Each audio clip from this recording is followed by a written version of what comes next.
So if you haven't heard, PewDiePie, the world's most subscribed YouTuber with over 22 million subscribers at the time of this video, is soon to be dethroned. If the estimates are true though, by the time this video is uploaded, T-Series will have already dethroned PewDiePie. But why should you care, right? I mean, it's just some internet personality losing his position. It's not like this one event could be the first sign that YouTube is turning into a corporate abysmal and is starting to lose focus of its core fans while bending over backwards to appease larger businesses, right? Okay, so before I even start with the fight for number one, let me tell you how vastly different these two YouTubers are. Alright, so basically PewDiePie is an independent creator. He started it as a hobby in college. He soon quickly rose to fame though after blowing up while playing horror games. He has been the most subscribed YouTuber since 2013 and is a superpower on YouTube. And then there's T-Series. See, T-Series isn't an independent creator, but it's a company. So T-Series was basically made in 1983 to distribute Bollywood music. That's why T-Series is able to produce so many videos on YouTube in such little time compared to PewDiePie. That is also why people say that PewDiePie will still be the most subbed independent creator if T-Series takes him over.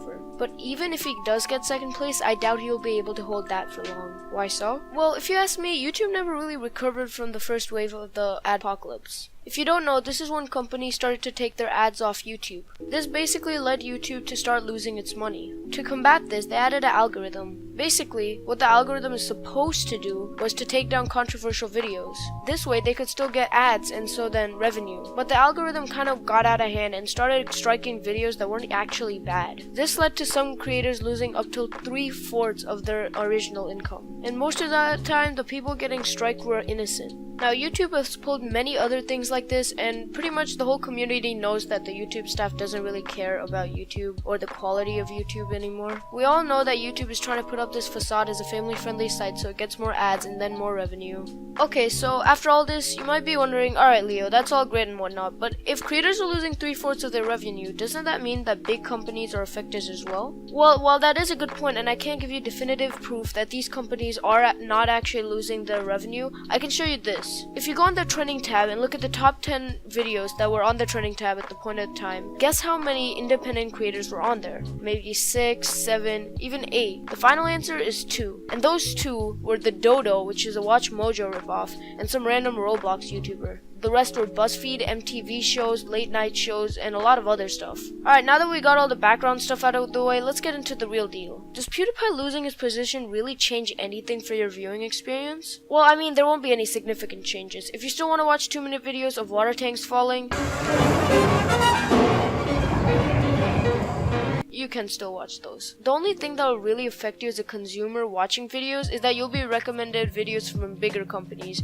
But aside from that, that's pretty much it. That is until we take into consideration what is happening to actual creators on YouTube. See, independent creators are facing problems everywhere they look. Demonetization, no recommending of their videos, illegitimate copyright strikes, and much, much more. Sometimes this is just too much for creators, and they may actually leave YouTube because they're frustrated or they can't even make enough money anymore to live off of it. Whatever it is though, the fact is that people are starting to abandon YouTube. Now you might just scoff at this statement. Quitting YouTube? Are you crazy? This site has been relevant since 2006. Well, this isn't the first time creators have abandoned a site because they were not being paid. Ask Vine.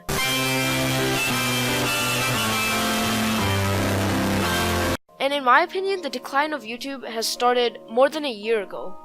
As we all know, YouTube is already facing backlash from its community. Ever since Adpocalypse, YouTube has really changed. It has shown time and time again to favor bigger companies instead of its core fanbase. And now for the fight for number one, we can really see this.